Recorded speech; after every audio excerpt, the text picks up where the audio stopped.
को करूं सप्रेम प्रणाम। अशुभ हरन मंगल करण धनी सुदेव चंद्र जी। श्री प्राणनाथ निज मूलपति श्री मिहिराज सुनाम। तेज कुंवर श्यामा युगल को पल पल करूं प्रणाम। पिया जी को पल पल करूं प्रणाम। प्रथम लागू दो चरण को धनिये न छुड़ायो खिन। लाख तले लालेड़िया निर्जीव के जीव। इन पांव तले पड़ी रहूं धनी नगर। खोलो बातून पलना वायु निरखुं नेत्रे निर्जीव के जीवन। निर्जीव के जीवन। धामधनी अक्षरातीत के परम प्यारे लाडले सुंदर से आपके मूल तनों के कोमल चरणों में इस दिल का सिजदा कबूल करें। धामधनी की असीम अनुकंपा कृपा से हम सब सुंदर साथ को अपने प्राण प्रीतम राज्य के मुखारविंद से उतरे हुए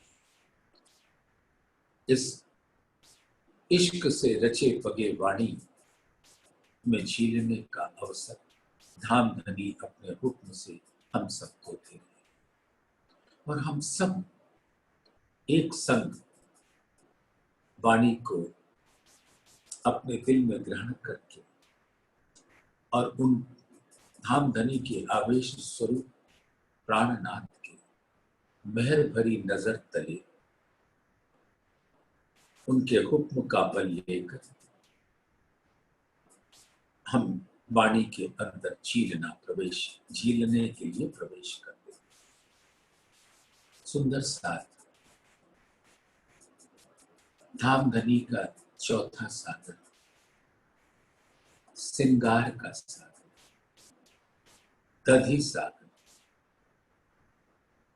जो हरे रंग को धारण किए हुए और उस रंग के अंदर परम धाम के आठों सागरों का रंग उद्योत होता है, प्रकट होता है और लहराता है। तो उस चौथे सागर ग्रंथ के 5वें प्रकरण में कल 41 चौपाई तक हम सब ने उसमें झीला था। आज वहीं से प्रारंभ करते हैं और आगे की 40-50 चौपाइयां जो हैं वो धामधनी के वस्त्र और आभूषणों की शोभा का बयान करती है और हम सब सुंदर साथ को हिदायत है कि हम लोग उस शोभा के स्वरूप में अपने आप को डुबकी लगाएं और उसमें झील कर आनंद को प्राप्त करें। रूह के नैनों से देखिए अति मीठे लगे प्यारे। कई रंग रस छब इनमें निमक न होए न्यारे। धामधनी के जो सुंदर नैन कमल हैं उनके मुख चौक पर सुशोभित है। ऐसे बके अनियारे तिरछे यौवन से भरपूर इश्क का रस बहाते हुए अपनी माशूक रूहों को उन नैनों से इश्क का रस पिलाते। उसकी शोभा जब आत्माएं अपने दिल में धारण करती है तो अनंत उमंग उत्साह की लहरें फूटने लगती है। धामधनी के सुंदर नयन कमल किशोर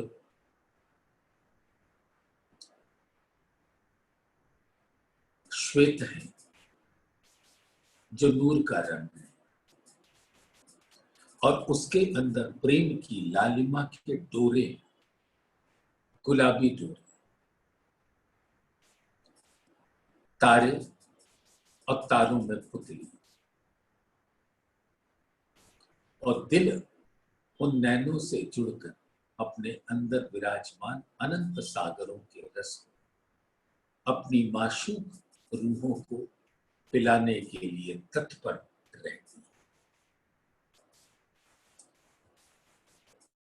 और इन सुंदर नैनों की शोभा अनंत गुना बढ़ जाती है जब उसकी पलकें और पलकों में आई लैशेस यानी बरौनियां इतना सौंदर्य का प्रतिरूप है कि जब धामधनी अपनी पलकें खोलते हैं तो इश्क का झरना बहने लगता है, और उसके अंदर तारे और पुतलियां इस प्रकार से उसकी गति है, तेजवंत तारे, अनंत नूर का स्वरूप है ये तारे। और नैनों की गति का क्या वर्णन करें, मादकता अधिका है। इश्क का जो मद है वो इन नैनों के सौंदर्य से झरता रहता है और सब रूहों के ऊपर समान रूप से प्रकट होता है, और सब रूहें अपने नैनों से उसके रस को ग्रहण करके उसमें झीलती रहती है। तो नैनन की मैं क्यों कहूं नूर रंग भरे तारे, सेत माहे लालक लिए सोहे टेढ़े अनियारे। जैसे नैनों का टेढ़ापन है, और जब रूह अपने नैनों से देखती है तो वो भी टेढ़ी हो जाती है। जैसे नैन के इश्क से बुझे हुए भीगे हुए बाण जब चलते हैं तो जैसे बंदूक से गोली चलती है और सीधा लगती है तो गिर पड़ता है व्यक्ति, उसी तरीके से ये आत्माएं उन नैनों के बाण से गिर पड़ती है और उस मद में झीलने लगती है।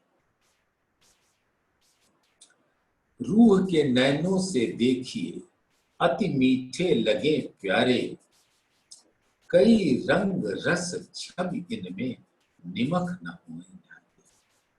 अब आत्मा जब अपने मूल तन के दिल के नैन की नजर से उन नैनों को देख पाती है तो एक क्षण के लिए भी उससे जुदा नहीं हो सकती। और वही हाल इस ब्रह्मांड में पर आत्म के प्रतिबिंब स्वरूप आत्माओं के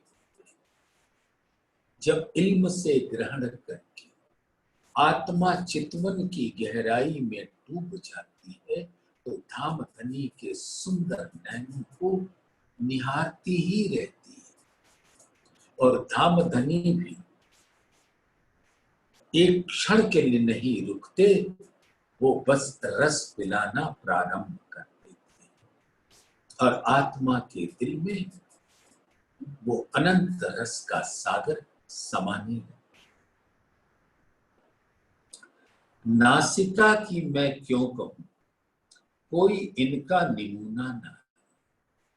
अब जो ये नासिका है धामधनी अक्षरातीत नूर जमाल, उसका वर्णन तो वर्णनातीत है, किया नहीं जा सकता। अति नुकीली, दोनों तरफ मानो फूल की पंखुड़ियां और जिससे फूलों की अनंत सुगंध का आवागमन हो रहा, उसका नमूना इस संसार के किसी भी शब्द में सामर्थ्य नहीं कि वो बता सके। जिन देखा सो जाने, वाके चुभ रहे हेड़े माही।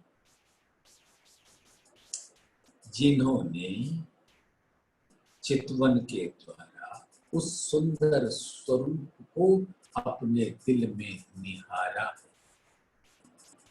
या तो धाम धनी उसकी शोभा जानते हैं या रूहें जानते, दूजा तो कोई और है नहीं जो उसकी शोभा को आंक सके। और ऐसी शोभा रूहों के दिल में अंकित हो जाती, चुभती। कानन मोती लटकत उज्जल ज्योत प्रकाश। कानों में जो बाली है लाल वाला अर्श धातु, यानी कि कंचन, गोल लाल वाला है और उसके अंदर चार चार ऐंठन की शोभा है। वो ऐंठन प्रकट करता है धामधनी के दिल के वो गुह्य रहस्य जो उन ऐंठों में है। और जब तक धामधनी इल्म देकर उन ऐंठों को खोल नहीं देते, तब तक धामधनी के दिल के गुह्य रहस्य हमारे दिल के अंदर प्रवेश नहीं करते। ये धामधनी के श्रवण अंग की आभूषण है। और श्रवण अंग क्या करते हैं? धामधनी का दिल भी श्रवण अंग के अधीन होता है। जब रूहें उनको लाड़ से कोई बात कहती, धामधनी बड़े प्यार से रूहों की बात सुनते हैं, अपने श्रवण अंग से अपने दिल के अंदर ले जाते हैं और रूहों के इच्छा को पूरा करने के वास्ते अपने दिल से वो लाड़ निकालकर हकीकत के रूप में प्रकट करते हैं। ये है धामधनी के श्रवण अंग की महिमा। और शोभा लाल कंचन रंग का बाला जिसमें चार चार ऐंठन है। इन मोती और लाल की रूह देख देख होए कर, उसमें मोती लटकता है और मोती के अंदर लाल माणिक जड़ा। तो माणिक है रूहों के मुखारविंद की शोभा और मोती धामधनी के दिल के रूप नूर की शोभा श्वेत। और उस नूर में जड़ा कौन है? रूहें, यानी धामधनी के दिल का मूल मिलावा है रूहों का। धामधनी के दिल में रूहें बसती और वो प्रकट हो रहा है इन बाला में लटके हुए आभूषण से। कानन मोती लटकत उज्जल ज्योत प्रकाश, और उसका इतना उज्जवल नूर है जो जिमी से अंबर तक चारों तरफ फैलता है। बीच लाल की लालक, और उस मोती के बीच में माणिक और उसकी लालिमा जो रूहों के मुखारविंद की शोभा है। ज्योत मावत नहीं आकाश, और उसका नूर आकाश संभाल नहीं पा रहा है। जब वो धामधनी के श्रवण अंग से वो नूर उठता है तो अंबर में जाकर समा जाता है और अंबर भी उसको धारण करने में मानो असमर्थ है और वो धारण भी करता है और जो नहीं कर पाता उसको नूर के रूप में बारिश कर देता है और परम धाम के 25 पक्ष रूहों के संग उस बारिश में झीलते हैं। ऐसा है कानों के बाला मोती और लाल वाणी की शोभा। अब जब आत्माएं उसकी शोभा को देखती हैं तो उनके दिल को चैन होता है, करार होता है।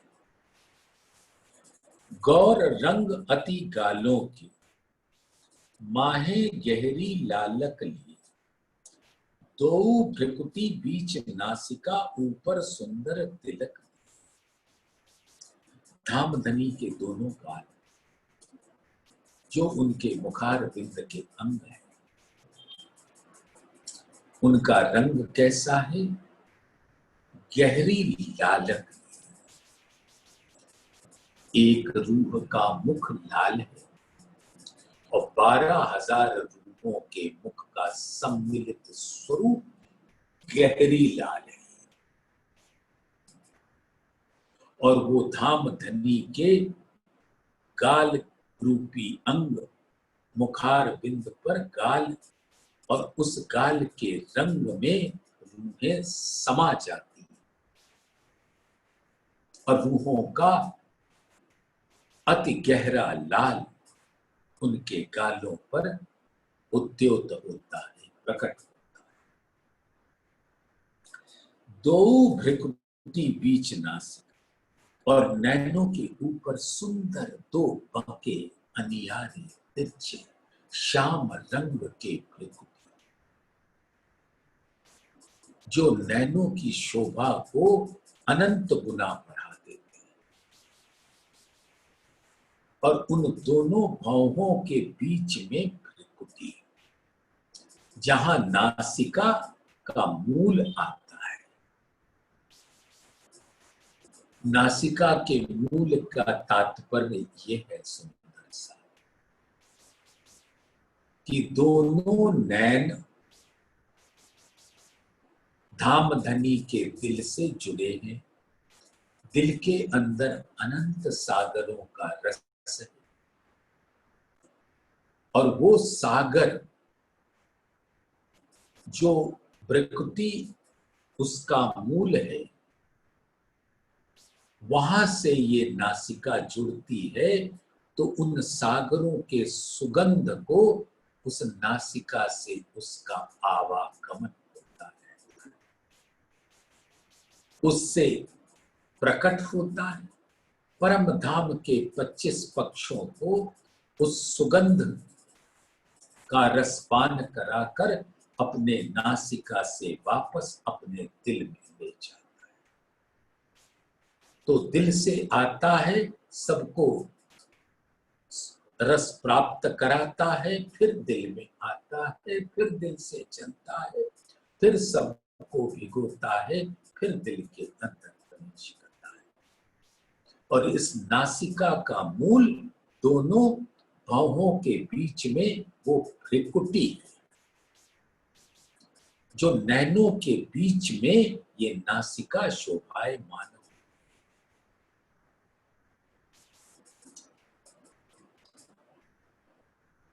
और इस नासिका से होते हुए नीलवट यानी कि नीलाट मस्तक, पेशानी,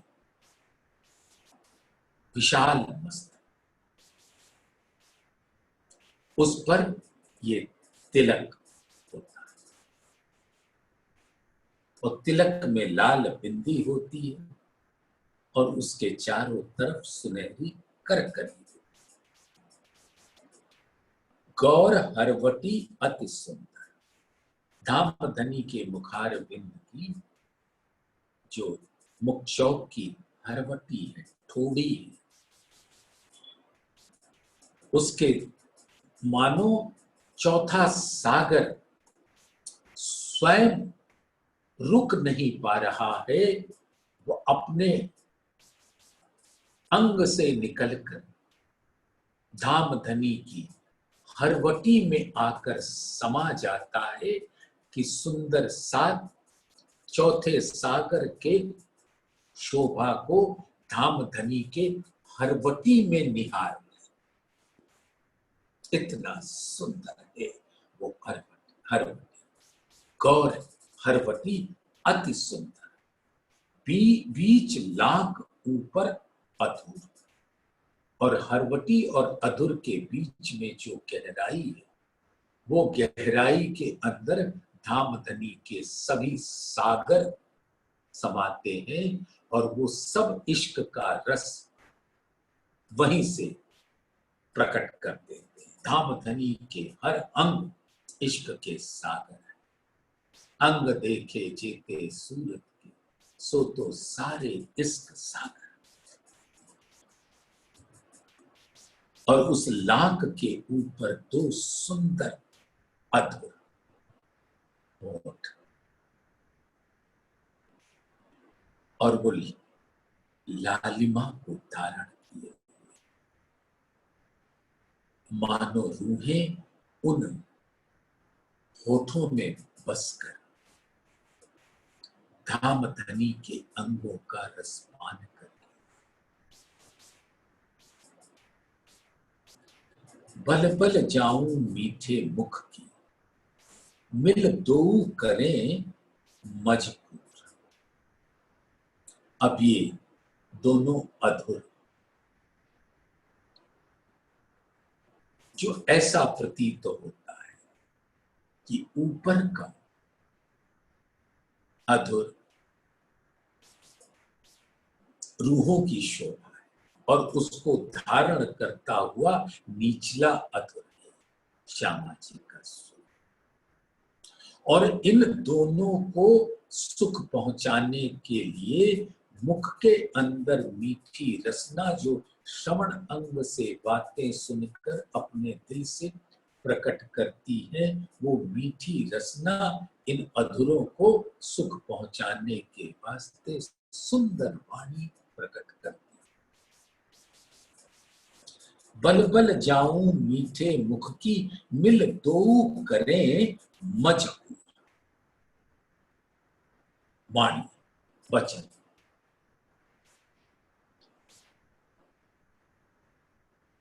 दोनों के बीच में मूक रूप में कहा कुछ नहीं जा रहा। दोनों अधुर एक दूसरे से मिलते हैं और अपने अंदर धामधनी के दिल के रस को प्राप्त करते हैं। कटि कोमल अति पेट पांसली, कटि यानी कमर, पतली कोमल, और उसके ऊपर पेट, उसके ऊपर पांसली, पीठ गौर शोभे सरस, और वैसे ही बढ़िया पीठ, पीठ की लाख और गौर रंग।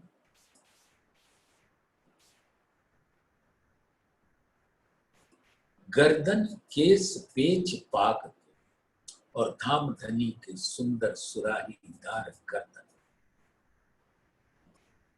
और सिर के ऊपर सुंदर श्याम रंग के घुंघराले अमृत सुर्ख केश, और उसके ऊपर विराजे बाघ के पेच।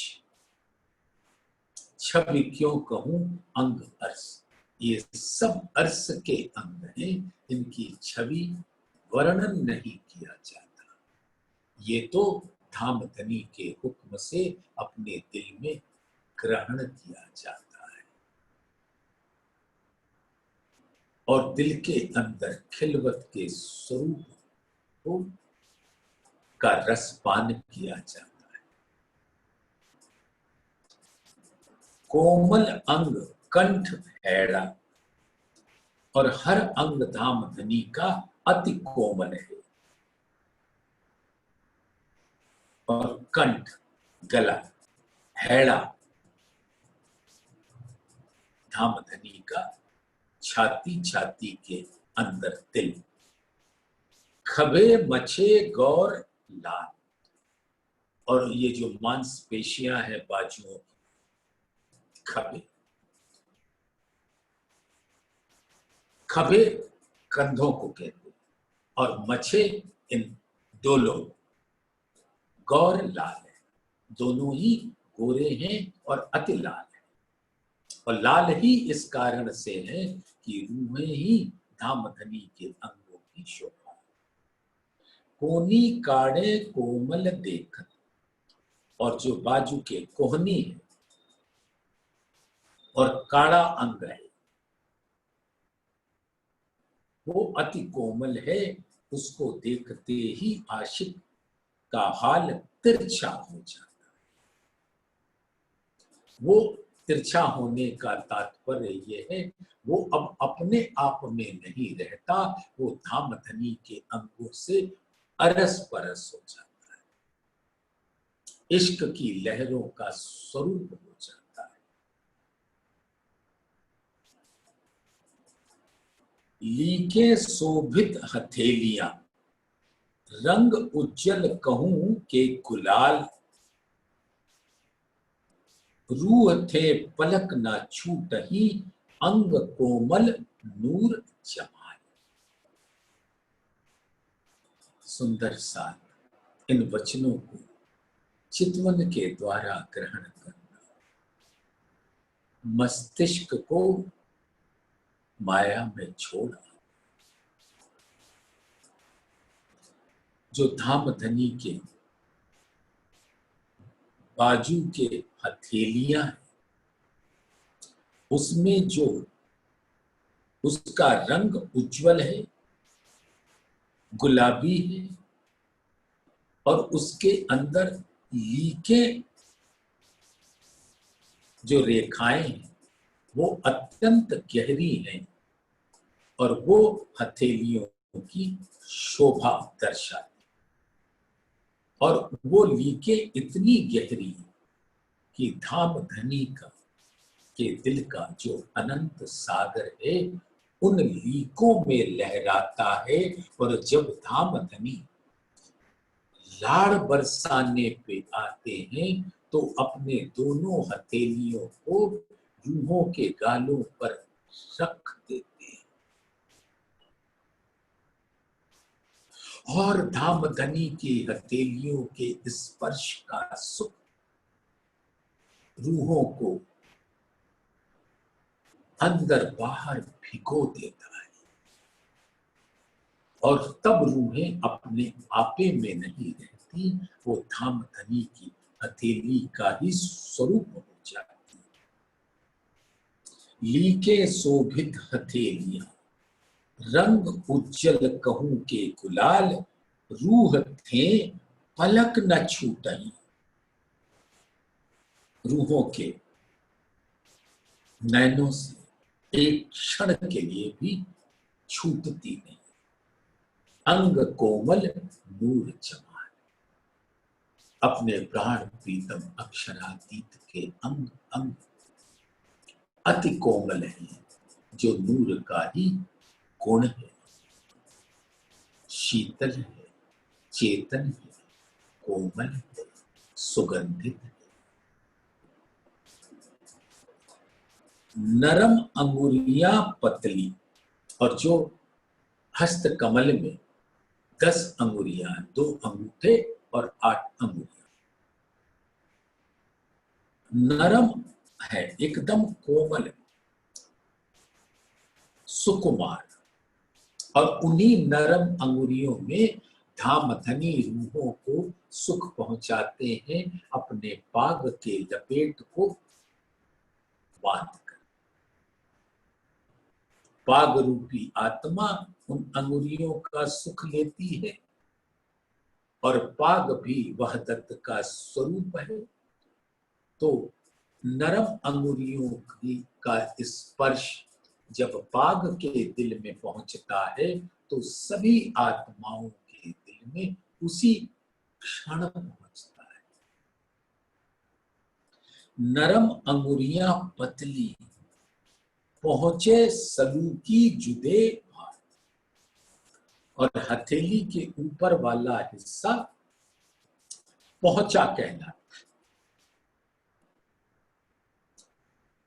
रंग सलूकी पहुंचे हथेलियां, हथेलियों का रंग, पहुंचे का रंग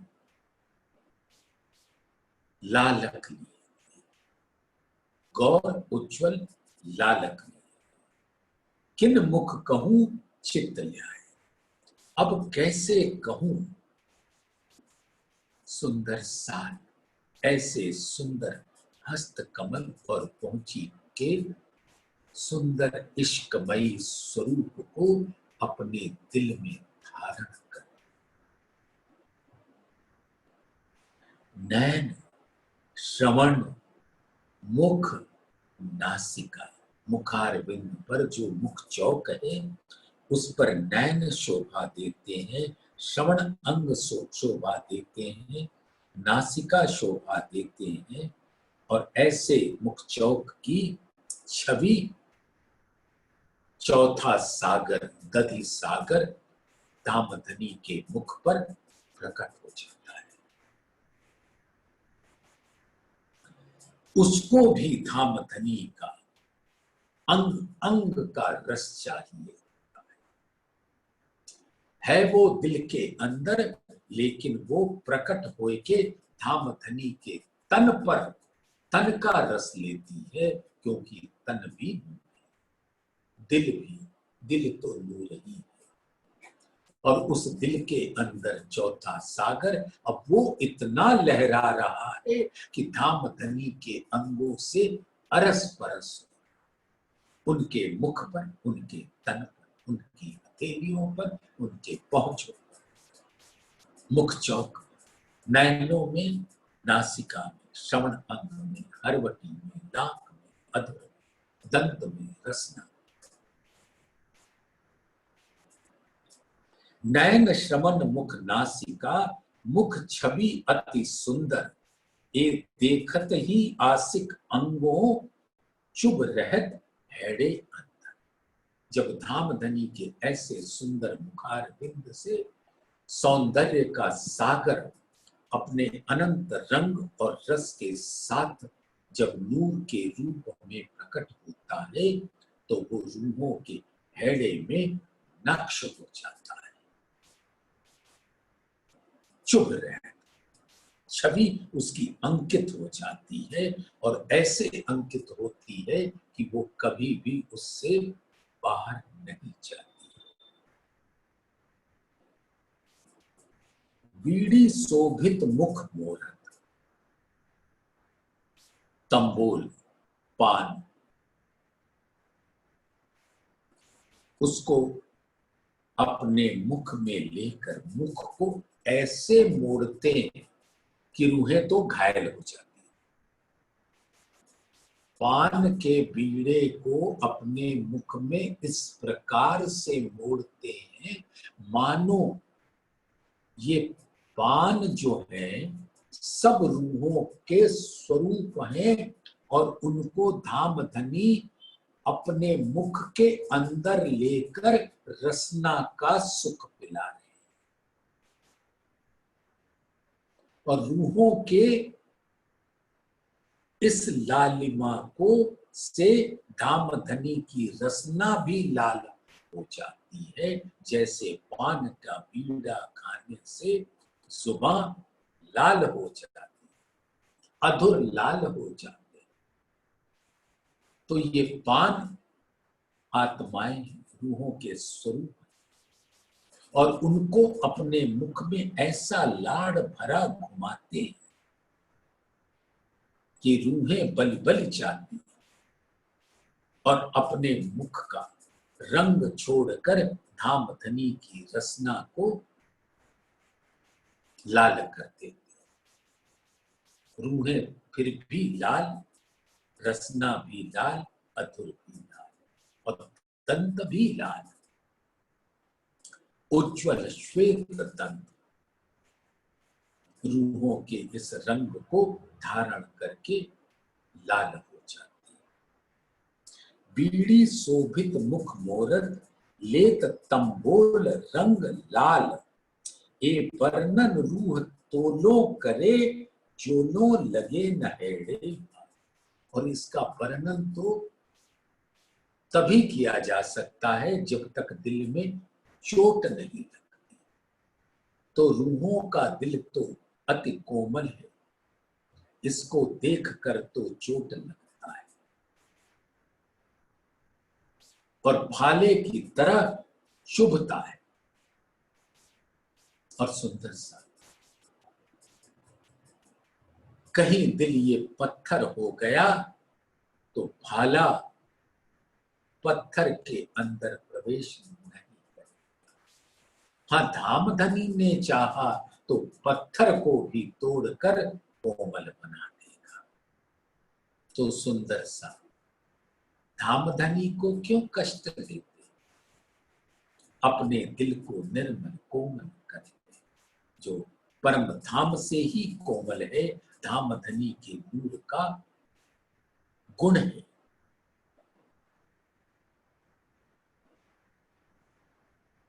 जानो के जोवन नौतन, और किशोर स्वरूप है परम धाम, क्योंकि इश्क की ही का स्वरूप होता है। और इश्क की लीला किशोर स्वरूपों के द्वारा हो, न बाल्यावस्था में न वृद्धावस्था में।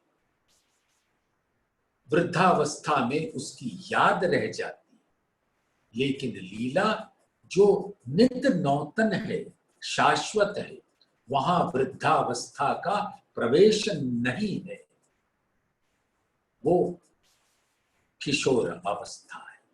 इसलिए परम धाम के अंदर इश्क की ही लहरें बहती। जानो के जोवन यौवन किशोर, जानो के जोवन नौतन, अब हमेशा नूतन हो। उसके रंग इतने सौंदर्य से भरे रहते हैं कि हर घड़ी हर पल नित नौतन दिखते। अजू चढ़ता है रंग रस, और धामधनी के ऐसे सुंदर मुख का जो रंग और रस है, वो रूहों को आच्छादित कर देता है। ऐसा कायम हमेशा, और ये शाश्वत रूप से अखंड है। इन विद अंग अर्श, इस प्रकार से धामधनी का अर्श का ये अंग है जो नित्य नौतन है, यौवन का स्वरूप है, किशोर स्वरूप है, जहां से इश्क का सागर लहराता है। श्वेत जामा अंग लग रहिया, श्वेत रंग चढ़ाओ को जाओ। नूर का सागर ही जामे का स्वरूप लेकर धामधनी के अंगों की शोभा बन जाता है। और उसकी चाहना को देखो, धामधनी कैसे पूरा करते। कमर से ऊपर गले तक चोली को अपने वक्ष स्थल से चिपका लेते, यानी नूर का सागर रूपी आत्मा धामधनी के हैडे से वक्ष स्थल से अरस परस हो जाती, और कमर के नीचे, कट के नीचे दामन, घेरदार दामन जो टखने तक आता है, तो उसका घेरदार दामन क्या दर्शाता है कि जब वो नूर का सागर रूपी श्वेत रंग चढ़ाव को जामा जब हैड़े से लगता है, तो उसका दिल इतना प्रफुल्लित होता है कि दामन के रूप में नृत्य करता है। ऐसा कुछ रंग उसके दिल में समा जाता है कि वो रुक नहीं पाता। कैसे प्रकट करे? तो वो घेरदार दामन ऐसे फैल जाता है। सेत जामा अंग लग रहिया, मिही चूड़ी बनी दो बाहें। और बाहों के ऊपर जो चुन्नट आती है, हर चुन्नट वैसे ही है जैसे चरण तली की अंदर लाक में लीके या हथेली में लीके, वैसे ही श्वेत रंग जड़ाव के जामा के अंदर ये लीके हैं। और उन लीकों में नूर का सागर अनंत सागरों का रस लहराता है। और ये जामा भी तो आत्मस्वरूप है। मैं ही तो ये जामा हूं, ऐसा विचार कर लो सुंदर सा। तो धाम धनी के वक्ष स्थल से चिपक जाओ और इतना आनंद में हो कि नृत्य करो दामन के रूप में। सेत जामा अंग लग रहिया, मिहीन चूड़ी बनी दो बाहें। दामन क्यों वर्णन करूं इन अंग की जुबाएं। नूर सागर जब नृत्य के मुद्रा में प्रकट होता है धाम धनी के हेड़े का सुख पाकर, तो उसका वर्णन इस जुबां से नहीं हो सकता। या तो पर आत्म का दिल जानता है, या नूर सागर जानता है, या धाम धनी का दिल जानता है। बेल नकस दो बगल, और जामे के दोनों बगल में ऐसे सुंदर बेल की चित्रकारी है कि चीन झलकत मोहरी चढ़ा। और जो बाहों की मोहरी है उसके अंदर अनंत नग जड़े हुए हैं। उसकी शोभा अति सुंदर है। नकस बेल गिरबान बंद, और ये जो गले के ऊपर जामे का स्वरूप आता है जिसको गिरबान कहते हैं, तो उसका जो बंद है पीछे अतंत बनियों कटा, और जामे के पीछे ये जो बगल में तनिया है और पीछे अनंत नक्काशकारियां, और जिसके ऊपर जब पिछौरी आती है अजब रंग आसमानी का झीने चादर, उससे ये बेल फूल लताएं नक्काशकारी छापे कटाव कोट की सब प्रकट होते हैं। मानो सब इश्क के रंग आसमानी रंग से अरस परस हुआ चाहे। ए देत देखाई रंग जवेर, नकस कटाव बेली चर। लगत नाही हाथ को रंग नंग धागा पर। ये ऊपर नीचे नहीं है, ये तो अंगों की ही शोभा है। तो उसपे हाथ को वो लगता नहीं, पता भी नहीं चलता हाथों को उसकी शोभा का। इजार रंग जो केसरी, झाई जामे में ले। अब ये केसरी रंग का इजार, उसका जो प्रतिबिंब है वो जामे, श्वेत रंग जड़ाव के जामे पे दामन से प्रकट होता है। केसरिया रंग भी नृत्य को दर्शाता है, और ये जो जामा है वो नूर सागर के नृत्य अंग दामन से जब मिलता है तो दोनों रसपान करते हुए नृत्य में झूमने लगते हैं। दामन जड़ाव अति जगमगे, रंग शोभे केसरी पर श्वेत। तो केसरी पर श्वेत का झाई और केसरी की झाई श्वेत पर, मानो दोनों अरस परस होकर नृत्य कर रहे हैं। नीले पीले के बीच में झाई लेत रंग दोए। और हमारे सदगुरु धनी श्री देवचंद्र जी ने जैसा हुक्म उनको हुआ, उन्होंने बताया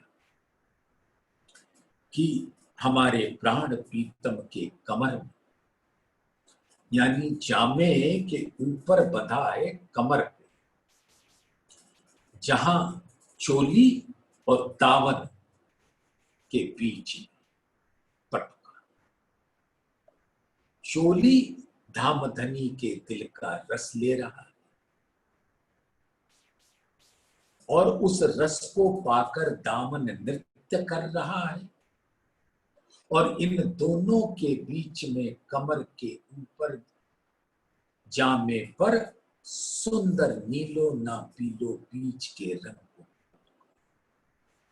नीला रंग मानो घृत सागर का आसमानी रंग का गहरा स्वरूप, और पीला वह दत्त का स्वरूप, यानी सभी रूहों का दिल धामधनी के दिल के सागर, दिल के संग उस पीत के सागर, क्षीर सागर। और ये ध्यान दीजिएगा, परम धाम के अंदर नैऋत्य कोण में क्षीर सागर और वायव्य कोण में घृत सागर इश्क का। तो इश्क और वाहिद, ये दोनों का मिलान जब होता है तो मध्य में दधि सागर आता है, जिनके अंदर दोनों की झाई, पीले की भी और नीले की भी। नीलो ना पीलो बीच के रंग को पटुका, तो वो गहरा हरा रंग हो जाता है, सौंदर्य का स्वरूप हो जाता है। नीले पीले के बीच में छाई लेत रंग दोए, यानी क्षीर सागर और घृत सागर की का जो प्रतिबिंब पड़ता है वो स्वरूप हो जाता है दधि सागर के अंदर।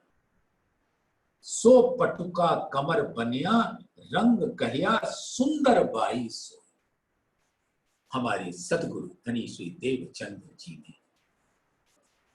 बताया था सुंदर सा इंद्रावती को। जरी पटुका कटाव कई, कई नकस बेल किनार, पाच पाने हीरे पोखरे, कई रंग नंग छलका। और जरी का काम, ये तो यहाँ के शब्द हैं। जरी सोने का कहना, तो उस पटुका पर कई कटाव, कई नक्काशिकारी बेल फूल बताए हैं, जो स्वर्ण के धागे के द्वारा। लेकिन परम धाम में ना कोई धागा ना कोई चैन, ये तो सब धाम धनी के दिल के अंग रूपी आत्माएं, जो पटुका की शोभा को बढ़ा रही। जरी पटुका कटाव कई, कई नकस बेल किनारे, उसके किनारे पे इतने बेलों की नक्काशिकारियां हैं कि उसका बयान नहीं कर सकते। और उसके अंदर धामधनी के दिल के स्वरूप नग जल, जो यहाँ के शब्दों में बयान करें तो कैसे करें, फिर भी सुंदर साथ को, आत्माओं को दिल में सुख पहुंचाने के वास्ते धामधनी अपने हुक्म को हुक्म देकर बयान करा है। ये पाँच पाने हीरे, पाँच का न पन्ना, पन्ना का भी रंग हरा होता है, पाँच का भी रंग हरा, हीरे का श्वेत और पोखरे का पोखराज नीला। तो इस सारे रंगों के नंग आपस में मिलकर झलकार करते हैं और उसकी नूरी शोभा आसमान तक पहुंचती है। और इसके अंदर और भी मणि, मानिक, लसनिया, नीलवी, अतंत उद्योतकार मणि, जैसे हिरण के कस्तूरी मणि, और उस मणि को कोई नहीं देखा। जब हिरण को रात्रि में चलना होता है तो वो मणि अपना प्रकाश फैलाता है। तो धाम धनी के पटुके में ये मणि लगा है। जिसने उस मणि के प्रकाश के अंदर धाम धनी के स्वरूप को ग्रहण कर लिया, वो धन्य धन्य हो गया। मणि, मानिक, लसनिया, नील, ये सारे नग जो धाम धनी के दिल के स्वरूप आत्माएं, वो प्रकट होती हैं पटुका। फूल पात बेल नकस, ये जोत न छेड़ो सुमार। और जो किनारे छेड़े जो फूलों की शोभा, पत्तियों की बेल नक्काशकारी है, उसके नूर की ज्योति का वर्णन नहीं किया जा सकता। हेम वस्त्र नंग नूर में नरमाई अतन, जो कोई चीज अर्स की खुशबो अति बह। धाम धनी के दिल से जो नासिका से होते हुए सुगंध परम धाम के हर चीज में फैल जाए। और स्वर्ण का वस्त्र और उसके अंदर जो नंग है वो सब नूर के, धाम धनी के दिल के ही स्वरूप, और वो अतंत कोमलता को धारण किए है जो नूर का गुण है। और जो कोई चीज अर्स की खुशबू अति है। अब जो कुछ भी है उसकी सुगंध अतंत है। एक हार मोती, एक नीलवी, और हार हीरों का एक, एक हार लाल मानिक का, एक लसनिया बिसे। कि धाम धनी के हेड़े जामे के ऊपर ये पांच हार की शोभा आई। एक मोती की है, एक नीलवी की, एक हीरे की है, एक माणिक की है, और एक लसनिया। और ये सभी आत्मा स्वरूप हैं और अपने दुगदुगी के साथ धाम धनी के हैड़े पर लहराती। इन हारों बीच दुगदुगी, वो दुगदुगी भी इन्हीं नगों की, और उनके चारों तरफ अनंत नगों की शोभा। इन हारों बीच दुगदुगी, नूर नंग कहियो ना जाए, ज्योत अंबर लो उठ के अवकाश रहियो। अब इसका जो नूर का है वो आसमान में जाकर प्रकट होता है और सुंदर साथ अपने दिल के नैनों को परम धाम के उस आकाश में निहारे तो धाम धनी के अंगों की शोभा अपने नूर के साथ वहां प्रकट। इन पांचों हार के फुमक, तीन फुमक पांचों रंग, और जो हार यहाँ गर्दन के पीछे उसकी फुमक आती, तो हर फुमक में वो पांचों रंग, रंग पांचों शोभे जुदे जुदे, जरी शोभित धागे सा। और स्वर्ण की वो धागा जरी,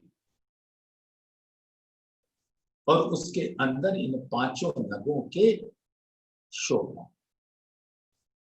मोती नीलवी हीरा माणिक और नसनिया।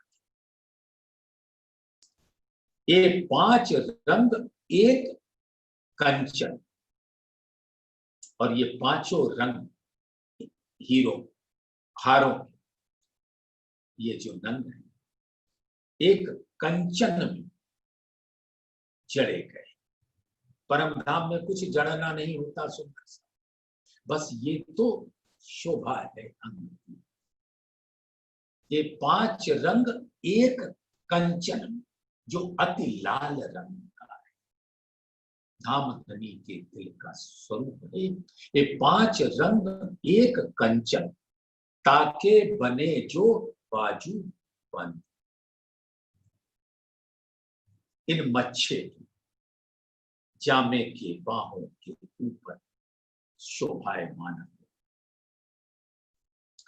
इन जुबा शोभा क्यों कहूं, झूले फुंदन भली सनन। और इस मुख से इसका वर्णन नहीं होता। और जैसे ही रामधनी अपने बाहों को हिलाते हैं, वो फुंदन हिलते हैं और हिलकर उसकी नूर आसमान तक चली जाती। तो सुंदर सा आज रामधनी की कृपा से 65 चौपाई तक हम पहुंचे, और सब कोई प्राणनाथ प्यारे की जय का जयकारा कर धामधनी के चरणों में समा जाए। बोलिए श्री प्राणनाथ प्यारे की जय, बोलिए श्री सतगुरु महाराज की जय, धामधनी की जय।